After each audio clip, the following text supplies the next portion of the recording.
નમસ્કાર મિત્રો.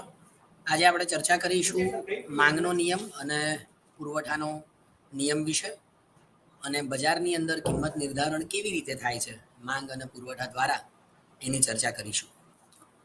સૌપ્રથમ આપણે માંગ એટલે શું અને એનું સ્વરૂપ કેવું હોય છે એના વિશે ચર્ચા કરીએ. આ સમગ્ર વ્યાખ્યાન દરમિયાન જે મટીરિયલ હું યુઝ કરીશ તે ઓલરેડી ઈજ્ઞાન કોષની વેબસાઇટ ઉપર છે, જે ઇંગ્લિશમાં અવેલેબલ છે, અને એનું સમજૂતી હું ગુજરાતીમાં આપીશ. તો સૌપ્રથમ આપણે માંગનું સ્વરૂપ કેવું છે એ સમજીએ. માંગનું સ્વરૂપ કેવું છે એ સમજતા પહેલા આપણે ઈચ્છા અને માંગ વચ્ચે શું તફાવત છે એ સમજવું પડે. અર્થશાસ્ત્રમાં ઈચ્છા અને માંગ, ડિઝાયર એન્ડ ડિમાન્ડ, એ બંને જુદી વસ્તુઓ છે. બજારની અંદર માંગ ત્યારે જ ઊભી થાય છે જ્યારે કોઈ વસ્તુ આપેલી કિંમતે ખરીદવાની ઈચ્છા શક્તિ હોય અને ખરીદ શક્તિ હોય. આપણે ઉદાહરણ દ્વારા તેને સમજવાનો પ્રયત્ન કરીએ.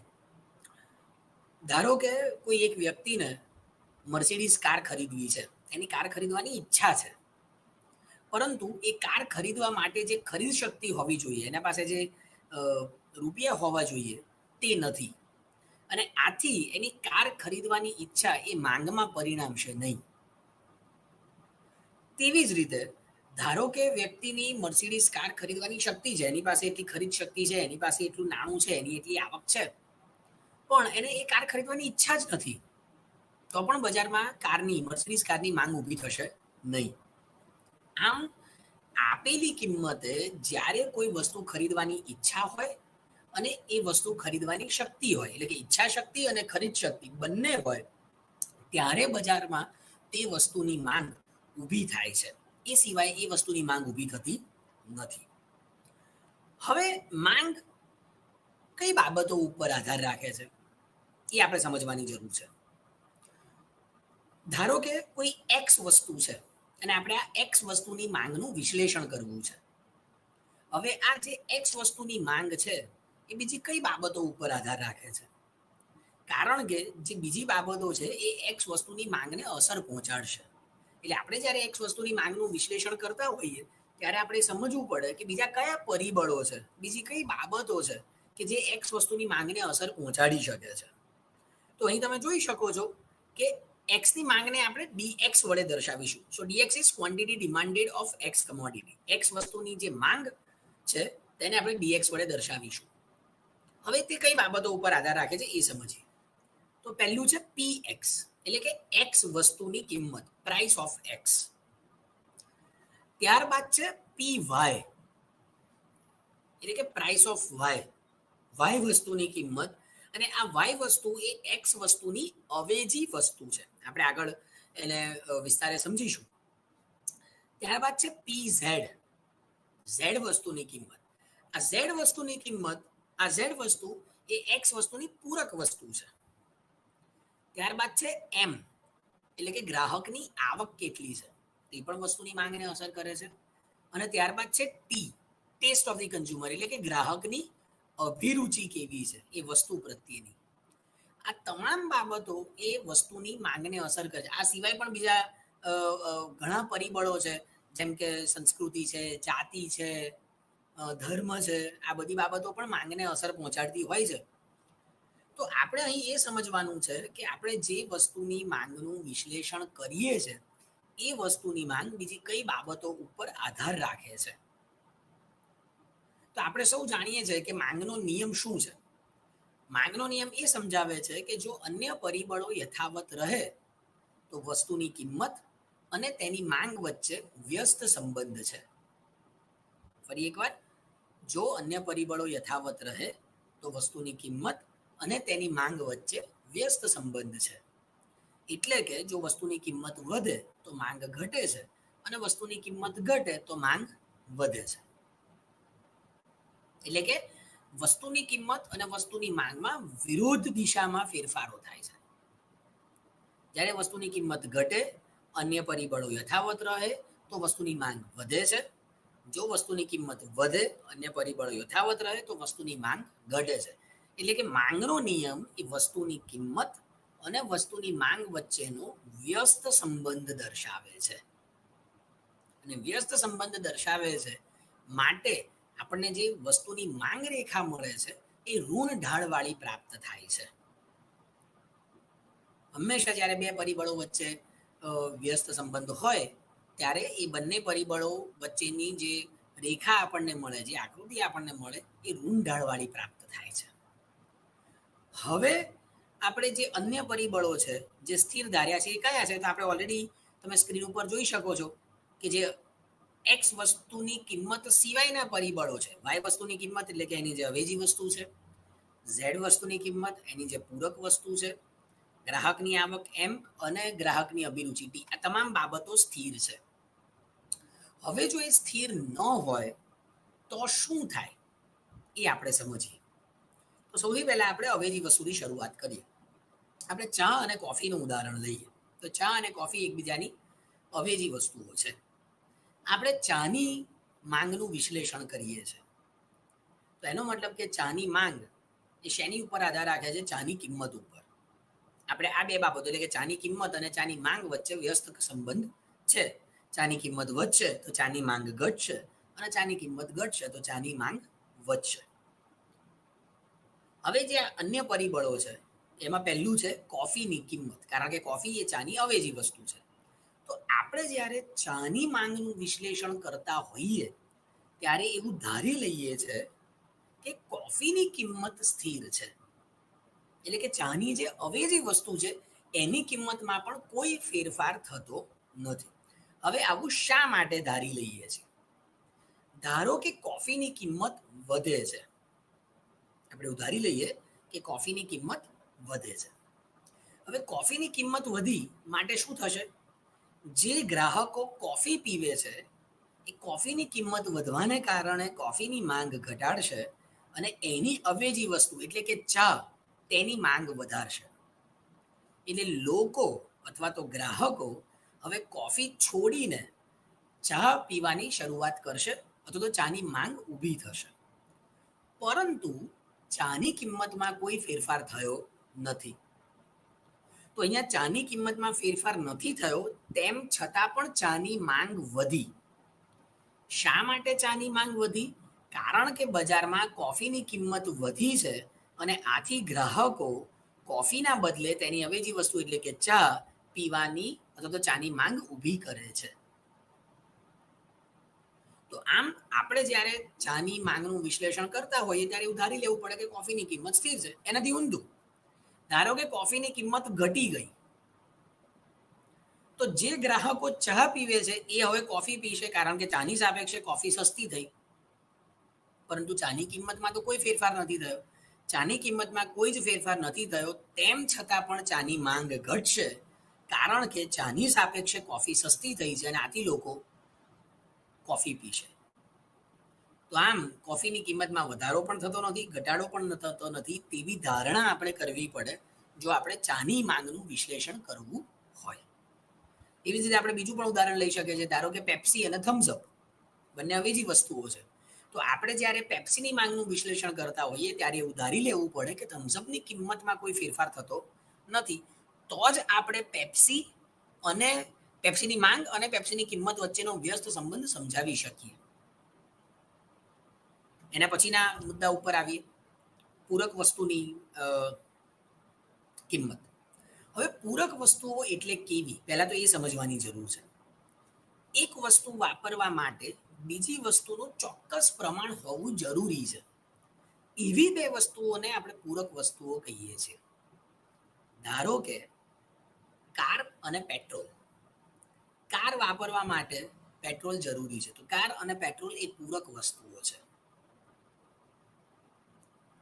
બરાબર. ઇન્ટરનેટ અને કમ્પ્યુટર, તમારે ઇન્ટરનેટ વાપરવું હશે તો કમ્પ્યુટર જોઈશે, અથવા તો સ્માર્ટફોન જોઈશે, અથવા તો લેપટોપ જોઈશે, પૂરક વસ્તુઓ છે. કીબોર્ડ અને ડેસ્કટોપ અથવા તો કીબોર્ડ અને કમ્પ્યુટર પૂરક વસ્તુઓ છે. માઉસ અને કમ્પ્યુટર પૂરક વસ્તુઓ છે. લાઇટર અને સગડી પૂરક વસ્તુઓ છે. પંખો અને ઇલેક્ટ્રિસિટી વીજળી પૂરક વસ્તુઓ છે. લાઇટ અને વીજળી પૂરક વસ્તુઓ છે. એટલે કે એક વસ્તુ વાપરવા માટે બીજી વસ્તુ જરૂરી છે, બીજી વસ્તુ આવશ્યક છે. તમે વીજળી વગર પંખો વાપરી શકશો નહીં. તમે કમ્પ્યુટર વગર, ડેસ્કટોપ કે લેપટોપ વગર માઉસ વાપરી શકશો નહીં. તમે સ્માર્ટફોન વગર કે ડેસ્કટોપ કે લેપટોપ વગર ઇન્ટરનેટ કે વાઈફાઈ વાપરી શકશો નહીં. તો આ બંને પૂરક વસ્તુઓ છે. હવે પૂરક વસ્તુઓની કિંમત પણ સ્થિર ધારવી પડે છે. ધારો કે આપણે કોઈ એક કારની માંગની વાત કરીએ છીએ, તો કારની માંગ એ પેટ્રોલની કિંમત ઉપર પણ આધાર રાખે છે. તો આપણે જ્યારે કારની માંગનું વિશ્લેષણ કરતા હોઈએ ત્યારે પેટ્રોલની કિંમતમાં કોઈ ફેરફાર થતો નથી તેવું ધારી લેવું પડે, કારણ કે જો પેટ્રોલની કિંમતો વધશે તો કારની માંગ ઘટશે, અને જો પેટ્રોલની કિંમતો ઘટશે તો ગ્રાહકો કારની માંગ વધારશે. આમ કારની કિંમતમાં અહીં કોઈ ફેરફાર થયો નથી, અને તેમ છતાં પણ કારની માંગમાં ફેરફાર થાય છે. આથી આપણે એવું ધારી લઈએ છીએ કે કારની માંગનું વિશ્લેષણ કરતા હોઈએ ત્યારે તેની જે પૂરક વસ્તુઓ છે એ પૂરક વસ્તુઓની કિંમત સ્થિર છે, તેમાં ફેરફાર થતો નથી. એટલે પહેલી ધારણા આપણી થઈ અવેજી વસ્તુની કિંમતમાં કોઈ ફેરફાર થતો નથી. બીજી ધારણા થઈ પૂરક વસ્તુઓની કિંમતમાં કોઈ ફેરફાર થતો નથી. આપણે ત્રીજી ધારણા ઉપર આવીએ, જે છે ગ્રાહકની આવક. ગ્રાહકની આવકમાં પણ કોઈ ફેરફાર થતો, ગ્રાહકની આવક સ્થિર છે તેવું આપણે ધારી લઈએ છીએ. હવે એવું શા માટે ધારવામાં આવે છે? જો ગ્રાહકની આવક વધે તો ગ્રાહક વધતી કિંમતે પણ વસ્તુની ખરીદી વધારે છે. ધારો કે કોઈ એક વસ્તુ એક્સ વસ્તુની કિંમત વધી અને સાથે સાથે ગ્રાહકની આવક પણ વધી, તો એવા સંજોગોમાં ગ્રાહક એક્સ વસ્તુની કિંમત વધવા છતાં પણ તેની ખરીદી કરશે અથવા તેની ખરીદી વધારશે, કારણ કે તેની આવકમાં વધારો થયો છે. તેનાથી ઉલટું, ધારો કે ગ્રાહકની આવક ઘટે છે, તો એવા સંજોગોમાં એક્સ વસ્તુની કિંમતમાં કોઈ જ ફેરફાર થયો નથી, અને તેમ છતાં પણ આવક ઘટવાને કારણે ગ્રાહક વસ્તુની ખરીદી ઘટાડશે. તો આમ જો આવકમાં ફેરફાર થાય તો વસ્તુની કિંમતમાં કોઈ જ ફેરફાર થતો નથી, તેમ છતાં પણ તેની માંગમાં ફેરફાર થાય છે. અને આથી આપણે જે વસ્તુની માંગનું વિશ્લેષણ કરીએ છીએ તે વસ્તુની માંગ માટે અથવા તો તે વસ્તુની માંગ જે ગ્રાહકો કરે છે એ ગ્રાહકોની આવક સ્થિર છે, એટલે કે ગ્રાહકની આવક વધતી પણ નથી કે ગ્રાહકની આવક ઘટતી પણ નથી તેવું ધારી લઈએ છીએ. આમ ફરી એકવાર આપણે ધ્યાન રાખીએ કે આવક વધશે તો વધતી કિંમતે ગ્રાહક તેની માંગ વધારશે, કારણ કે ગ્રાહકની આવક વધી છે. અને જો આવક ઘટશે તો વસ્તુની કિંમતમાં કોઈ જ ફેરફાર થયો નથી, તેમ છતાં પણ ગ્રાહકની આવક ઘટવાને કારણે ગ્રાહક એક્સ વસ્તુની માંગમાં ઘટાડો કરશે, અને આથી ગ્રાહકની આવક સ્થિર ધારી છે. અને છેલ્લું, ગ્રાહકની અભિરુચિ. ગ્રાહકની વસ્તુ પ્રત્યેની જે અભિરુચિ છે તેમાં કોઈ ફેરફાર થતો નથી. આ ખૂબ મહત્વની ધારણા છે, કારણ કે જો ગ્રાહકની અભિરુચિ બદલાય તો શું થાય છે? ગ્રાહકની અભિરુચિ બદલાવાની સાથે સાથે વસ્તુની માંગમાં ફેરફાર થાય છે. ધારો કે કોઈ વસ્તુ ગ્રાહકને વધારે ગમવા માંડે તો ગ્રાહકને વધતી કિંમતે પણ ખરીદવાની શરૂઆત કરે છે, અથવા તો વધતી કિંમતે પણ તેની માંગ વધારે છે. અને જો કોઈ વસ્તુ ગ્રાહકને ગમવાની બંધ થઈ જાય અથવા તો ઓછી ગમવા માંડે, એટલે કે ગ્રાહકની અભિરુચિ બદલાય, તો ગ્રાહક શું કરે? કિંમત ઘટે છે તેમ છતાં પણ તેની ખરીદી કરતો નથી. ધારો કે ફેશનમાં જે બદલાવ આવે છે એની માંગ ઉપર અસર પડે છે. જે વસ્તુ ફેશનમાં છે, જે ચલણમાં છે, એ વસ્તુ ગ્રાહક વધતી કિંમતે પણ ખરીદે છે. અને જે વસ્તુ ફેશનમાં નથી અથવા તો ફેશનમાંથી બહાર નીકળી રહી છે એની કિંમત ઘટતી જાય છે, તેમ છતાં પણ ગ્રાહક તેની ખરીદી વધારતો નથી. આપણે સતત આ વસ્તુ બજારમાં જોતા હોઈએ છીએ કે જે વસ્તુ આઉટ ઓફ ફેશન થતી જાય છે તેને પછી ડિસ્કાઉન્ટ આપીને કાઢવી પડે છે, અથવા તો જુદા જુદા પ્રકારે વધારે ને વધારે ગ્રાહકો આકર્ષવા પડે છે કિંમત ઘટાડીને. તો એ વસ્તુ એ દર્શાવે છે કે ગ્રાહકની એ વસ્તુ પ્રત્યેની અભિરુચિ બદલાઈ છે, એનો ગમો અણગમો બદલાયો છે. અને આથી આપણે જ્યારે માંગનું વિશ્લેષણ કરતા હોઈએ ત્યારે એવું ધારી લેવું પડે કે જે અભિરુચિ છે ગ્રાહકની વસ્તુ પ્રત્યેની, એમાં કોઈ જ પ્રકારના ફેરફારો થતા નથી. કારણ કે જો એમાં ફેરફારો થશે તો વસ્તુની કિંમતમાં ફેરફાર નહીં થાય તેમ છતાં પણ તેની માંગમાં ફેરફાર થશે. તો આમ આપણે જે પેલા અન્ય પરિબળો સ્થિર ધાર્યા હતા એ આ બધા પરિબળો છે. એટલે કે જે વસ્તુની માંગનું આપણે વિશ્લેષણ કરીએ છીએ, એક્સ વસ્તુની માંગનું વિશ્લેષણ કરીએ છીએ, તો એક્સ વસ્તુની માંગ અને એક્સ વસ્તુની કિંમત વચ્ચેનો સંબંધ સમજવાનો આપણે પ્રયત્ન કરીએ છીએ. અને આથી એક્સ વસ્તુની કિંમત સિવાયના જે અન્ય પરિબળો છે કે જે વસ્તુની માંગને અસર પહોંચાડી શકે તેમ છે, એ બધા જ પરિબળો આપણે સ્થિર ધારી લીધા છે. અને આ જે ધારણા છે અન્ય પરિબળો સ્થિર રાખવાની, એને આપણે અંગ્રેજીમાં કહીએ છીએ સેટરીસ પેરિબસ. આપણે અર્થશાસ્ત્રનો કોઈ પણ નિયમ ભલે તેમાં હંમેશા ધારણાઓ કરતા હોઈએ છીએ, કારણ કે આપણે જે બે પરિબળો વચ્ચેનો સંબંધ સમજાવવો છે એ સંબંધ સમજાવવા માટે જે અન્ય પરિબળો છે એને સ્થિર ધારવા પડે છે. એ ધારણાને, અન્ય પરિબળો સ્થિર ધારવાની જે રીત છે એને આપણે શું કહીએ છીએ? સેટરીસ પેરિબસ, અધર થિંગ્સ રિમેનિંગ ઇક્વલ. એમાં જે અન્ય પરિબળો છે તેમાં કોઈ ફેરફારો થતા નથી. તો આમ જો અન્ય પરિબળો સ્થિર રહે તો વસ્તુની કિંમત અને તેની માંગ વચ્ચે વ્યસ્ત સંબંધ છે તેમ આપણે કહી શકીએ. હવે વ્યસ્ત સંબંધ છે એટલે શું થાય? કિંમત અને માંગ વચ્ચે વ્યસ્ત સંબંધ હોય, આથી આપણને રૂંઢાળ ધરાવતી રેખા પ્રાપ્ત થાય. અહીં તમે આકૃતિમાં જોઈ શકો છો.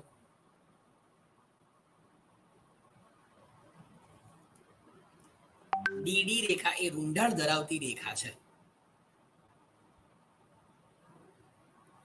હવે રૂંઢાળ ધરાવતી રેખા છે એટલે શું? તો કે વસ્તુની કિંમત વધે છે તો માંગ ઘટે છે, વસ્તુની કિંમત ઘટે છે તો માંગ વધે છે, જેને આપણે રૂંઢાળ ધરાવતી રેખા કહીએ છીએ. તમે જુઓ અહીં સમજૂતીમાં આપેલું છે, એક્સ અક્ષ ઉપર આપણે વસ્તુની માંગ લીધી છે અને વાય અક્ષ ઉપર આપણે વસ્તુની કિંમત લીધી છે. હવે એક્સ અક્ષ ઉપર જે વસ્તુની માંગ લીધી છે એમાં આપણે શું કહીએ છીએ કે જ્યારે 15 યુનિટ વેચાય છે ત્યારે એની કિંમત 100 રૂપિયા છે. બરાબર, તમે જોઈ શકો છો ₹100 per kg, 15 units of apples are demanded. Similarly, points B, C and D represent combination of ₹200, 300, 400 and 12, 8 and 3. એટલે કે જેમ જેમ વસ્તુની કિંમત વધતી જાય છે તેમ તેમ તેની માંગ ઘટતી જાય છે. જ્યારે 100 રૂપિયા હતી કિંમત ત્યારે 15 કિલોગ્રામ માંગ હતી, જ્યારે 200 રૂપિયા થઈ ત્યારે 12 કિલોગ્રામ થઈ, 300 રૂપિયાએ 8 કિલોગ્રામ, 400 રૂપિયાએ 3 કિલોગ્રામ. આમ કિંમત વધવાની સાથે માંગ ઘટતી જાય છે. આપણે અહીં ધ્યાન રાખવાનું છે કે અન્ય પરિબળો જે છે એ કેવા છે? જે આપણે અહીંયા સફરજનની માંગની વાત કરીએ છીએ તો સફરજનની કિંમત અને સફરજનની માંગ વચ્ચે શું સંબંધ છે તે સમજવાનો પ્રયત્ન કરીએ છીએ. અને આથી સફરજનની માંગને અસર કરતા જે અન્ય પરિબળો છે, સફરજનની અવેજી વસ્તુની કિંમત, સફરજનની જે પૂરક વસ્તુ હોય એની કિંમત, ગ્રાહકની આવક, ગ્રાહકની સફરજન પ્રત્યેની અભિરુચિ, આ બધું જ સ્થિર છે. અને આ બધું જ સ્થિર હોય તો આપણને આ ઋણ ઢાળ ધરાવતી માંગ રેખા પ્રાપ્ત થાય છે. હવે આપણે જે અત્યાર સુધી ભણ્યા તે શું છે? વ્યક્તિગત માંગ રેખા છે. કોઈ એક વ્યક્તિની માંગ રેખા કેવી હોય છે? હવે આપણે જ્યારે માંગ રેખા ભણીએ ત્યારે આપણે સમજવાની જરૂર છે કે આ ખરેખર ગ્રાહક બજારમાં કેટલી માંગ કરે છે એ નથી દર્શાવતું. માંગ રેખા એ દર્શાવે છે કે જુદી જુદી કિંમતે ગ્રાહકની વસ્તુ ખરીદવાની ઈચ્છા શક્તિ અને ખરીદ શક્તિ કેટલી છે. બરાબર, આપણે આ બાબત સમજવાની જરૂર છે કે માંગ રેખા એ શું દર્શાવે છે? જુદી જુદી કિંમતે ગ્રાહકની વસ્તુ ખરીદવાની ઈચ્છા અને ખરીદ શક્તિ. ખરેખર બજારમાં તેની માંગ કેટલી છે એ નથી દર્શાવતું. ધારો કે વસ્તુની કિંમત 100 રૂપિયા હોય અને ગ્રાહક 5 કિલો સફરજન ખરીદતો હોય તો એ શું દર્શાવે છે કે 100 રૂપિયાએ ગ્રાહકની સફરજન ખરીદવાની ઈચ્છા અને ખરીદ શક્તિ 5 કિલો જેટલી છે. બરાબર, એ જ રીતે બીજા વ્યક્તિની સફરજન ખરીદવાની ઈચ્છા શક્તિ અને ખરીદ શક્તિ આ કિંમતો એ કેટલી છે? ધારો કે જુઓ, તમને અહીં ટેબલ 2.2 માં આપેલું છે. કોઈ એક વસ્તુની કિંમત છે 3, 4, 5 અને 6. હાઉસહોલ્ડ એ એટલે કે કુટુંબ એ કેટલી માંગ કરે છે અને કુટુંબ બી એ કેટલી માંગ કરે છે એ વસ્તુની. તો જ્યારે વસ્તુની કિંમત 3 રૂપિયા છે ત્યારે કુટુંબ એ દ્વારા 4 જેટલી માંગ થાય છે, 4 એકમો જેટલી માંગ ઊભી થાય છે. કિંમત 3 થી વધીને 4 થઈ તો માંગ 4 થી ઘટીને 3 થઈ. કિંમત 4 થી વધીને 5 થઈ, માંગ 3 થી ઘટીને 2 થઈ. કિંમત 5 થી વધીને 6 થઈ, માંગ 2 થી ઘટીને 1 થઈ. બરાબર. એનો મતલબ કે વસ્તુની કિંમત વધતી જાય છે તેમ તેમ કુટુંબ એની એ વસ્તુ માટેની માંગ ઘટતી જાય છે. હવે એ જ કિંમતે કુટુંબ બીની માંગ કેટલી છે તો એ જુદી હોઈ શકે, કારણ કે એની ઈચ્છા શક્તિ અને ખરીદ શક્તિ જુદી જુદી છે. તો કુટુંબ બી 3 રૂપિયાએ 5 એકમ ખરીદવાની ઈચ્છા શક્તિ અને ખરીદ શક્તિ ધરાવે છે. 4 રૂપિયાએ 4 એકમ, 5 રૂપિયાએ 3 એકમ અને 6 રૂપિયાએ 2 એકમ. આપણે ઉધારી લઈએ કે આખા બજારમાં આ 2 જ કુટુંબો છે, તો આ 2 કુટુંબની માંગનો જો આપણે સરવાળો કરીએ તો આ એક્સ વસ્તુની કુલ બજાર માંગ આપણને પ્રાપ્ત થાય. તો તમે જુઓ, જ્યારે 3 રૂપિયા છે ત્યારે કુટુંબ એની માંગ 4 રૂપિયા અને કુટુંબ બીની માંગ 5 રૂપિયા. તમે બંનેનો સરવાળો કરો એટલે બજાર માંગ આપણને 9 રૂપિયા જેટલી મળે. એટલે કે જ્યારે વસ્તુની કિંમત 3 રૂપિયા હશે ત્યારે તેની બજાર માંગ 9 જેટલી હશે, 9 એકમો જેટલી હશે. બરાબર. એટલે વ્યક્તિગત માંગ અને બજાર માંગ એ બે પણ જુદી બાબતો છે. તેવી જ રીતે જ્યારે વસ્તુની કિંમત 4 હશે ત્યારે બજાર માંગ 7 થશે, કારણ કે કુટુંબ એની માંગ 3 એકમ છે અને કુટુંબ બીની માંગ 4 એકમ છે. એ જ રીતે 5 રૂપિયા કિંમત હશે ત્યારે 5 એકમ અને 6 રૂપિયા કિંમત હશે ત્યારે 3 એકમ. તો આમ વ્યક્તિગત માંગનો આપણે સરવાળો કરીએ એટલે આપણને કુલ બજાર માંગ પ્રાપ્ત થાય. બરાબર. અને પછી તમે એની માંગ રેખા દોરી શકો છો. તો આમ વ્યક્તિગત માંગ અને બજાર માંગ, ધારો કે 3 કુટુંબ છે તો આપણે 3 કુટુંબની વ્યક્તિગત માંગનો સરવાળો કરીએ તો આપણને બજાર માંગ પ્રાપ્ત થાય. એટલે તમે આ 3 રેખાઓ દોરો, કુટુંબ એની માંગ રેખા, કુટુંબ બીની માંગ રેખા અને પછી બજાર માંગ રેખા, તો પણ આપણને મળશે રૂંઢાળવાળી જ. કારણ કે તમે જોઈ શકો છો કે અહીંયા જે કિંમત છે, કિંમત અને વસ્તુની માંગ વચ્ચે વ્યસ્ત સંબંધ છે. કિંમત વધતી જાય છે તેમ તેમ બજાર માંગ ઘટતી જાય છે અને આથી બજાર માંગ પણ આપણને કેવી મળશે? ઋણઢાળવાળી મળશે, જે દર્શાવે છે કે વસ્તુની કિંમત અને તેની માંગ વચ્ચે વ્યસ્ત સંબંધ છે. એટલે કે કિંમત વધશે તો માંગ ઘટશે અને કિંમત ઘટશે તો માંગ વધશે. એટલે કે કિંમત અને માંગ વચ્ચે વ્યસ્ત સંબંધ છે તેમ આપણે કહી શકીએ. બરાબર. એટલે આપણે એકવાર ફરી યાદ કરી લઈએ અત્યાર સુધીમાં શું ભણ્યા. સૌથી પહેલું ઈચ્છા અને માંગ વચ્ચેનો જે તફાવત છે તે. ત્યારબાદ માંગ વિધેય, એટલે કે વસ્તુની માંગ એ કઈ કઈ બાબતો ઉપર આધાર રાખે છે, તો એ વસ્તુની કિંમત ઉપર આધાર રાખે છે. જે વસ્તુની માંગનું વિશ્લેષણ કરીએ છીએ એની અવેજી વસ્તુ ઉપર આધાર રાખે છે, અવેજી વસ્તુની કિંમત ઉપર આધાર રાખે છે. જે વસ્તુની માંગનું વિશ્લેષણ કરીએ છીએ એ વસ્તુની પૂરક વસ્તુની કિંમત ઉપર આધાર રાખે છે, ગ્રાહકની આવક ઉપર આધાર રાખે છે અને ગ્રાહકની અભિરુચિ કેવી છે તેની ઉપર આધાર રાખે છે. બરાબર. ત્યારબાદ જે અન્ય પરિબળો છે જે આપણે સ્થિર ધાર્યા, તેમાં અવેજી વસ્તુની કિંમત સ્થિર ધારી, પૂરક વસ્તુની કિંમત સ્થિર ધારી, ગ્રાહકની આવક સ્થિર ધારી, ગ્રાહકની વસ્તુ પ્રત્યેની જે અભિરુચિ છે એ સ્થિર ધારી. અને આથી અન્ય પરિબળો સ્થિર રહે તો વસ્તુની કિંમત અને તેની માંગ વચ્ચે વ્યસ્ત સંબંધ છે તેમ આપણે કહીએ છીએ. અને વ્યસ્ત સંબંધ છે એનો અર્થ એ છે કે વસ્તુની કિંમત અને માંગ વચ્ચેની જે રેખા આપણને મળે છે, જેને આપણે માંગ રેખા કહીએ છીએ, એ માંગ રેખા ઋણઢાળવાળી હોય છે. અને આપણે જુદી જુદી વ્યક્તિઓની માંગ રેખાનો માંગ ભેગી કરીએ, એમનો સરવાળો કરીએ એટલે આપણને બજાર માંગ પ્રાપ્ત થાય છે. અને બજાર માંગ રેખા પણ ઋણઢાળવાળી હોય છે.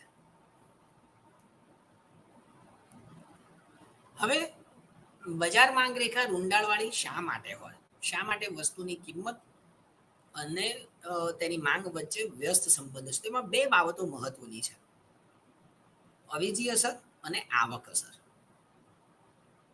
અવેજી અસર એટલે શું અને આવક અસર એટલે શું તે આપણે હવે સમજીએ. એટલે આપણે હવે એ સમજી રહ્યા છીએ કે વસ્તુની કિંમત અને તેની માંગ વચ્ચે વ્યસ્ત સંબંધ કેમ છે, શા માટે વસ્તુની કિંમત ઘટે છે તો ગ્રાહક તેની માંગ વધારે છે. એવું તો શું થાય છે, એની પાછળનું કારણ શું છે? તેની પાછળના બે કારણો છે, અવેજી અસર અને આવક અસર. સૌ પ્રથમ આપણે આવક અસર સમજીએ. તમે અત્યારે સ્ક્રીન ઉપર જોઈ શકો છો કે આવક અસર શું દર્શાવે છે. હવે ધારો કે એક્સ વસ્તુની આપણે વાત કરીએ છીએ. એક્સ વસ્તુની કિંમત ઘટે છે. આપણે ઉદાહરણ દ્વારા એને સમજવાનો પ્રયત્ન કરીએ. ધારો કે એક્સ વસ્તુની કિંમત 5 રૂપિયા છે અને ગ્રાહક તેની પાછળ અથવા તો ગ્રાહક તેના 10 એકમો ખરીદે છે. એટલે કે ગ્રાહક 50 રૂપિયા એક્સ વસ્તુ પાછળ ખર્ચે છે. એક્સ વસ્તુની કિંમત 5 રૂપિયા, ગ્રાહક તેના 10 એકમો ખરીદે છે, એટલે ગ્રાહક 50 રૂપિયા એક્સ વસ્તુ પાછળ ખર્ચે છે. હવે ધારો કે એક્સ વસ્તુની કિંમત 5 થી ઘટીને 3 રૂપિયા થઈ. એનો મતલબ કે ગ્રાહક 10 એકમો ખરીદવા માટે હવે 30 રૂપિયા જ ખર્ચ કરશે. 20 રૂપિયા વધ્યા. તો આ 20 રૂપિયા શું છે? એ ગ્રાહકની ખરીદ શક્તિ વધી. એની નાણાકીય આવક 50 રૂપિયા જેટલી જ છે. આપણે ઉધારી લઈએ કે એની બધી જ આવક એક્સ વસ્તુ પાછળ ખર્ચી નાખે છે. તો ગ્રાહકની નાણાકીય આવક 50 રૂપિયા જેટલી સ્થિર છે, પરંતુ એક્સ વસ્તુની કિંમત ઘટવાને કારણે તેની ખરીદ શક્તિમાં વધારો થાય છે, એટલે કે તેની વાસ્તવિક આવક વધે છે. તમે જુઓ અહીં કેરીના ઉદાહરણ દ્વારા એ સમજાવ્યું છે કે as price of mango false the purchasing power of the given money income rises. જેમ ભાવ ઘટે છે એમ ખરીદ શક્તિ વધે છે. તો આ ગ્રાહકની જે 20 રૂપિયા ખરીદ શક્તિ વધી, એમાંથી ગ્રાહક એક્સ વસ્તુના જે વધારે એકમો ખરીદે, એ શું છે? આવક અસર છે. જેના કારણે એક્સ વસ્તુની માંગ વધે છે. એટલે પહેલું કારણ. ફરી એકવાર સમજીએ. એક્સ વસ્તુની કિંમત 5 રૂપિયા છે, ગ્રાહક એ વસ્તુના 10 એકમો ખરીદે છે અને આથી ગ્રાહક એની પાછળ 50 રૂપિયા જેટલો ખર્ચ કરે છે. ગ્રાહકની નાણાકીય આવક પણ 50 રૂપિયા છે, એટલે કે ગ્રાહક આ બધી જ આવક એક્સ વસ્તુ પાછળ વાપરી લે છે. હવે એક્સ વસ્તુની કિંમત 5 રૂપિયાથી ઘટીને 3 રૂપિયા થાય છે. એક્સ વસ્તુની કિંમત 5 રૂપિયાથી ઘટીને 3 રૂપિયા થાય તો ગ્રાહકને 10 એકમ ખરીદવા માટે હવે 30 રૂપિયા જ ખર્ચવાની જરૂર છે. ગ્રાહકના 20 રૂપિયા વધ્યા, એટલે કે ગ્રાહકની વાસ્તવિક આવક વધી. એની નાણાકીય આવક તો 50 થી 50 છે. એની વાસ્તવિક આવક વધી અને એ વાસ્તવિક આવકમાંથી એ વસ્તુની ખરીદી વધારશે અને આથી એ આવક અસરના કારણે એની માંગ વધે છે. એ બીજી વસ્તુઓની માંગ પણ વધારી શકે છે. એવું જરૂરી નથી કે વધારાના 20 રૂપિયામાંથી એક્સ વસ્તુ જ ખરીદે. એ એક્સ વસ્તુ પણ વધારે ખરીદે, વાય વસ્તુની માંગ પણ વધારી શકે, ઝેડ વસ્તુની માંગ પણ વધારી શકે. પણ ઇન શોર્ટ આપણે કહેવા એ માંગીએ છીએ કે વસ્તુની કિંમત ઘટવાને કારણે ગ્રાહકની વાસ્તવિક આવક વધે છે અને એ વાસ્તવિક આવક વધવાને કારણે એ વસ્તુની માંગ વધારે છે, અથવા તો વસ્તુની ખરીદી વધારે છે, જેને આપણે આવક અસર કહીએ છીએ. બીજું છે અવેજી અસર. અવેજી અસર એટલે શું? એક્સ વસ્તુની કિંમત 5 રૂપિયાથી ઘટીને 3 રૂપિયા થઈ છે. એનો મતલબ કે કોઈ એક બીજી વસ્તુ છે જેની સાપેક્ષે એક્સ વસ્તુ સસ્તી થઈ છે. એટલે ગ્રાહક હવે વાય વસ્તુના બદલામાં જે કોઈ બીજી વસ્તુ છે એક્સ વસ્તુ ખરીદશે. એટલે કે વાય વસ્તુની અવેજી તે એક્સ વસ્તુ દ્વારા કરશે તેમ કહેવાય. એ વાય વસ્તુની ખરીદી એક્સ વસ્તુ દ્વારા કરશે, માટે એક્સ વસ્તુની માંગ વધી છે, જેને આપણે અવેજી અસર, સબસ્ટિટ્યુશન ઇફેક્ટ કહીએ છીએ. આમ વસ્તુની કિંમત જ્યારે ઘટે છે ત્યારે આ બે અસરો ઊભી થાય છે. કિંમત ઘટવાને કારણે ગ્રાહકની વાસ્તવિક આવક વધે છે અને વધેલી વાસ્તવિક આવકમાંથી ગ્રાહક વસ્તુની ખરીદી વધારે છે, જે આવક અસર છે. કિંમત ઘટવાને કારણે કોઈ એક વસ્તુની સાપેક્ષે આ વસ્તુ સસ્તી બને છે અને આથી ગ્રાહક જે બીજી વસ્તુ છે એના બદલામાં જે વસ્તુના ભાવ ઘટ્યા છે એ વસ્તુ ખરીદશે, એટલે કે એની અવેજી કરશે, જેને આપણે અવેજી અસર કહીએ છીએ. અને આ અવેજી અસર અને આવક અસરનો આપણે સરવાળો કરીએ તો આપણને પ્રાપ્ત થાય છે કિંમત અસર, પ્રાઇસ ઇફેક્ટ, જે દર્શાવે છે કે કિંમતમાં ઘટાડો થવાથી માંગ વધે છે અથવા તો કિંમતમાં વધારો થવાથી માંગ ઘટે છે. તમે સ્ક્રીન ઉપર જોઈ શકો છો કે price effect is equal to SE એટલે કે સબસ્ટિટ્યુશન ઇફેક્ટ, અવેજી અસર, પ્લસ IE એટલે કે આવક અસર. કિંમત અસર એ શું સમજાવે છે કિંમતમાં ફેરફાર થવાથી વસ્તુની માંગમાં થતો ફેરફાર. પણ આ જે કિંમતમાં ફેરફાર થાય છે એના કારણે બે અસરો ઊભી થાય છે. આવક અસર ઊભી થાય છે અને અવેજી અસર ઊભી થાય છે. અને એના કારણે એ બે વસ્તુઓની એ બે અસરના કારણે વસ્તુની કિંમત ઘટવાને કારણે તેની માંગ વધે છે. અને આથી કિંમત અસર બરાબર આવક અસર વત્તા અવેજી અસર, અને આ બંને એક સાથે કામ કરે છે. હવે આપણે એ સમજવું છે કે વસ્તુની કિંમતમાં ફેરફાર થવાથી તો માંગમાં ફેરફાર થાય છે જ, પણ કિંમત સિવાયના જે પરિબળો છે જેને આપણે સ્થિર ધારી લીધા છે એમાં ફેરફાર થાય તો માંગમાં શું ફેરફાર થાય છે, જેને આપણે માંગમાં થતો વધારો ઘટાડો અને માંગમાં થતું વિસ્તરણ સંકોચન કહીએ છીએ. વસ્તુની કિંમતમાં ફેરફાર થાય અને માંગમાં જે વસ્તુની માંગમાં ફેરફાર થાય એ માંગનું વિસ્તરણ સંકોચન છે. પણ કિંમત સિવાયના પરિબળોના કારણે આપણે જે અન્ય પરિબળો સ્થિર ધાર્યા છે એમાં ફેરફાર થાય તો કિંમત સ્થિર હોવા છતાં પણ માંગમાં ફેરફાર થાય છે. આમ કિંમત સ્થિર હોય, અન્ય પરિબળોમાં ફેરફાર થાય તો તેની માંગ ઉપર શું અસર થાય છે એ આપણે હવે સમજવું છે, જેને આપણે શિફ્ટ ઇન ડિમાન્ડ કહીએ છીએ. અને જો એવું પુરવઠામાં થાય તો આપણે એને શિફ્ટ ઇન સપ્લાય તરીકે ઓળખીએ છીએ. તમે આકૃતિમાં જુઓ, આપણે પહેલા ડીડી રેખા સમજીએ. ડીડી રેખા એ આપણી મૂળ માંગ રેખા છે, ઓરિજિનલ ડિમાન્ડ કર્વ. જે ઋણ ઢાળ ધરાવે છે એ શું દર્શાવે છે કે વસ્તુની કિંમત અને વસ્તુની માંગ વચ્ચે વ્યસ્ત સંબંધ છે. એટલે કે કિંમત ઘટશે તો માંગ વધશે, કિંમત વધશે તો માંગ ઘટશે. તમે જુઓ, વસ્તુની કિંમત જ્યારે પી એ છે, અહીં તમે જોઈ શકો છો વસ્તુની કિંમત જ્યારે પી એ છે ત્યારે એની માંગ ક્યુ એ જેટલી છે, બરાબર, જે એ બિંદુ દ્વારા અહીંયા દર્શાવ્યું છે. હવે વસ્તુની કિંમત સ્થિર છે અને જે અન્ય પરિબળો છે એમાં અનુકૂળ ફેરફારો થાય છે. આ અનુકૂળ ફેરફારો થાય છે એટલે ગ્રાહકને ફાયદો થાય, અથવા તો ગ્રાહક એ વસ્તુની માંગ વધારે એવા ફેરફારો થાય છે. ધારો કે જે અવેજી વસ્તુ છે એની કિંમત વધી, આથી ગ્રાહકો જે વસ્તુની માંગનું આપણે વિશ્લેષણ કરીએ છીએ એની ખરીદી વધારશે. પૂરક વસ્તુની કિંમત ઘટી, આથી ગ્રાહક આપણે જે વસ્તુની માંગ કરીએ છીએ, જે વસ્તુની માંગનું વિશ્લેષણ કરીએ છીએ એની ખરીદી વધારશે. બરાબર. તો આમ જો અન્ય પરિબળોમાં અનુકૂળ અથવા તો સાનુકૂળ ફેરફારો થાય તો આ જે આપેલી કિંમત છે પી એ જ કિંમતે ગ્રાહક તે વસ્તુની માંગ વધારે છે. એટલે કે માંગ ક્યુ એ થી વધીને થશે ક્યુ બી, અને આપણને અહીંયા આ બી બિંદુ પ્રાપ્ત થશે.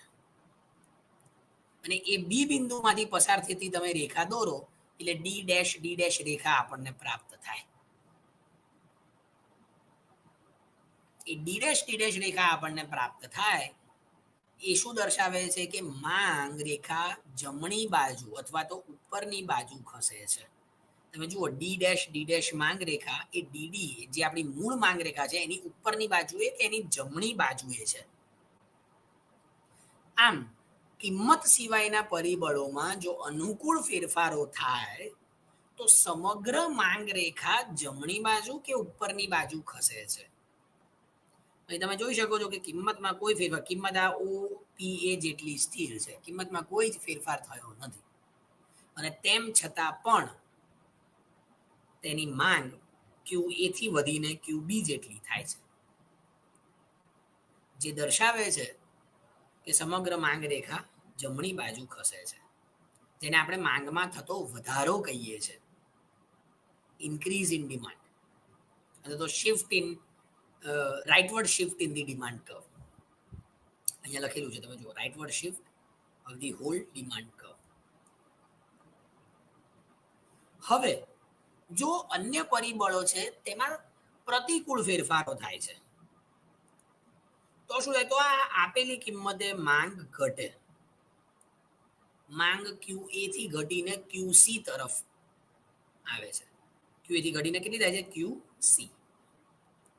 જ્યાં વસ્તુની કિંમત તો પી જેટલી છે એટલે આપણને અહીંયા સી બિંદુ પ્રાપ્ત થાય અને એ સી બિંદુમાંથી પસાર થતી રેખા તમે દોરો એટલે ડી ડબલ ડેશ રેખા મળે.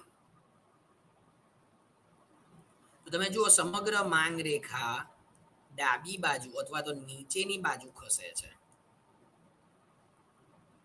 મૂળ માંગ રેખા ડીડી, આ જે મૂળ માંગ રેખા છે એ મૂળ માંગ રેખાની નીચેની બાજુએ આપણને નવી માંગ રેખા મળે છે. આજે જો તમે અહીંયા લખ્યું છે decrease in demand results in leftward shift of the demand curve. જ્યારે માંગમાં ઘટાડો થાય, કિંમત સિવાયના પરિબળોના કારણે માંગમાં ઘટાડો થાય, ત્યારે સમગ્ર માંગ રેખા ડાબી બાજુ નીચેની તરફ ખસે છે અને કિંમત સિવાયના પરિબળોમાં જ્યારે અનુકૂળ ફેરફારો થાય અને માંગમાં વધારો થાય ત્યારે સમગ્ર માંગ રેખા જમણી બાજુ ઉપરની તરફ ખસે છે. એટલે આપણે એ સમજવાનું છે કે જ્યારે કિંમતમાં ફેરફાર થાય છે, તમે જુઓ અહીં આ કિંમતમાં ફેરફાર થાય છે, કિંમત પીએ થી વધીને પીબી થઈ તો માંગ અહીં તમે જોઈ શકો છો ક્યુએ થી ઘટીને ક્યુબી થાય છે. કિંમત પીએ થી વધીને પીબી થઈ તો માંગ ક્યુએ થી ઘટીને ક્યુબી થઈ અને કિંમત પીએ થી ઘટીને પીસી થઈ તો માંગ ક્યુએ થી વધીને ક્યુસી થઈ. એટલે કે કિંમતમાં ફેરફાર થવાથી માંગમાં જે ફેરફાર થાય છે એમાં માંગ રેખા પરનું બિંદુ બદલાય છે. તમે જુઓ એ થી બી તરફ અથવા તો એ થી સી તરફ. સમગ્ર માંગ રેખામાં કોઈ ફેરફાર થતો નથી. માંગ રેખા એની છે ડીડી. માંગ રેખા પરનું કોઈ એક બિંદુ બદલાય છે. એ બિંદુ પરથી બી બિંદુ તરફ જાય છે અથવા તો એ બિંદુ પરથી સી બિંદુ તરફ જાય છે. પણ જો કિંમત સિવાયના પરિબળોમાં ફેરફાર થાય, એટલે કે અવેજી વસ્તુની કિંમત બદલાય, પૂરક વસ્તુની કિંમત બદલાય, ગ્રાહકની આવક બદલાય અથવા તો ગ્રાહકની વસ્તુ પ્રત્યેની અભિરુચિ બદલાય, એનો ગમો અણગમો બદલાય, તો એના કારણે સમગ્ર માંગ રેખા કાં તો ઉપર તરફ ખસે છે અથવા તો જમણી બાજુ ખસે છે, કાં તો નીચે તરફ અથવા તો ડાબી બાજુ ખસે છે. જો અન્ય પરિબળોમાં અનુકૂળ ફેરફારો થાય તો સમગ્ર માંગ રેખા ઉપરની તરફ ખસે છે. જો અન્ય પરિબળોમાં પ્રતિકૂળ ફેરફારો થાય તો સમગ્ર માંગ રેખા નીચેની બાજુ ખસે છે. જ્યારે કિંમતમાં ફેરફાર થાય અને અન્ય પરિબળો સ્થિર હોય ત્યારે માંગ રેખા પરનું બિંદુ જ બદલાય છે. એ સિવાય અન્ય માંગ રેખા પરનું બિંદુ જ બદલાય છે, સમગ્ર માંગ રેખા ઉપર કે નીચે ખસતી નથી. તો આમ આજના વ્યાખ્યાનમાં આપણે જે વસ્તુઓ ભણ્યા એકવાર રિવાઇઝ કરી લઈએ. પહેલું, ઈચ્છા અને માંગ વચ્ચેનો તફાવત. મેં કહ્યું તેમ માત્ર ઈચ્છા હોય તેનાથી માંગ ઊભી થતી નથી. આપેલી કિંમતે ઈચ્છા શક્તિની સાથે સાથે ખરીદ શક્તિ પણ હોવી. માંગ વિધેય કે જે વસ્તુની માંગ અને વસ્તુની માંગને અસર કરતા પરિબળો વચ્ચેનો સંબંધ દર્શાવે છે, કે જેમાં એક્સ વસ્તુની માંગ એ એક્સ વસ્તુની કિંમત, વાય વસ્તુની કિંમત, ઝેડ વસ્તુની કિંમત, ગ્રાહકની આવક, ગ્રાહકની અભિરુચિ તમામ બાબતો ઉપર આધાર રાખે છે. એ આપણે સમજ્યા. ત્યારબાદ જે પરિબળો છે અન્ય, એ અન્ય પરિબળો શા માટે સ્થિર ધારવામાં આવે છે, શા માટે અવેજી વસ્તુની કિંમત સ્થિર ધારવામાં આવે છે, શા માટે પૂરક વસ્તુની કિંમત સ્થિર ધારવામાં આવે છે, શા માટે ગ્રાહકની આવક સ્થિર ધારવામાં આવે છે, શા માટે અભિરુચિ સ્થિર ધારવામાં આવે છે વસ્તુ પ્રત્યેની. કારણ કે આ તમામ બાબતોમાં જો ફેરફાર થશે તો એક્સ વસ્તુની કિંમતમાં ફેરફાર નહીં થયો હોય તો પણ તેની માંગ બદલાશે. જ્યારે આપણને તો એક્સ વસ્તુની કિંમત અને એની માંગ વચ્ચે શું સંબંધ છે એ એના વિશ્લેષણમાં રસ છે અને આથી આપણે આ જે અન્ય પરિબળો છે તેને સ્થિર ધારી લઈએ છીએ. બરાબર. હવે જે માંગનો નિયમ છે એ શું છે? અન્ય પરિબળો જો યથાવત રહે તો વસ્તુની કિંમત અને તેની માંગ વચ્ચે વ્યસ્ત સંબંધ છે. એટલે કે જો વસ્તુની કિંમત વધે તો તેની માંગ ઘટે છે, જો વસ્તુની કિંમત ઘટે તો તેની માંગ વધે છે. એટલે કે વસ્તુની કિંમત અને વસ્તુની માંગ વચ્ચે વિરુદ્ધ દિશામાં ફેરફારો થાય છે અને એ સંબંધ સમજાવતી જે રેખા છે એ વસ્તુની માંગ રેખા છે કે જે ઋણ ઢાળ ધરાવતી હોય છે. આ વ્યક્તિગત માંગ રેખા છે. તમે આ વ્યક્તિગત માંગનો સરવાળો કરો એટલે બજાર માંગ મળે અને પછી બજાર માંગ અને વસ્તુની કિંમતનો આપણે આલેખ દોરીએ, એનો એની માંગ રેખા દોરીએ તો એ બજાર માંગ રેખા પણ આપણને કેવી મળે છે? ઋણ ઢાળ ધરાવતી પ્રાપ્ત થાય છે. એટલે કે વ્યક્તિગત માંગ અને બજાર માંગ બંને કેવી હોય છે? ઋણ ઢાળ ધરાવતી હોય છે, જે વસ્તુની કિંમત અને માંગ વચ્ચેનો વ્યસ્ત સંબંધ સમજાવે છે. હવે પ્રશ્ન એવું ઊભો થાય છે કે શા માટે વ્યસ્ત સંબંધ? શા માટે વસ્તુની કિંમત વધવાને કારણે માંગ ઘટે છે અને કિંમત ઘટવાને કારણે માંગ વધે છે? તો આપણે એના માટે બે બાબતો સમજ્યા, અવેજી અસર અને આવક અસર. વસ્તુની કિંમત ઘટવાને કારણે શું થાય છે? ગ્રાહકની વાસ્તવિક આવક વધે છે અને ગ્રાહકની વાસ્તવિક આવક વધવાને કારણે તે વસ્તુની માંગ વધારે છે. આપણે ધ્યાન રાખીએ કે ગ્રાહકની નાણાકીય આવકમાં કોઈ ફેરફાર થયો નથી. વસ્તુની કિંમત ઘટવાને કારણે વાસ્તવિક આવક વધી છે અને આથી તેની માંગ વધારે છે. જ્યારે અવેજી અસરમાં વસ્તુની કિંમત ઘટવાને કારણે ગ્રાહક જે બીજી વસ્તુ છે એની સાપેક્ષે હવે આ વસ્તુ ખરીદશે અથવા તો આ વસ્તુની અવેજી કરશે અને આથી તેની માંગ વધે છે. અને છેલ્લે આપણે વસ્તુની કિંમતમાં ફેરફાર થવાથી માંગમાં જે ફેરફાર થાય છે અને વસ્તુની કિંમત સ્થિર રહે અને અન્ય પરિબળોમાં ફેરફાર થવાથી માંગમાં જે ફેરફાર થાય છે તેના વિશે ચર્ચા કરી. આજના વ્યાખ્યાનમાં આપણે કોઈક બીજા ટોપિક સાથે ફરી એકવાર મળીશું. Thank you.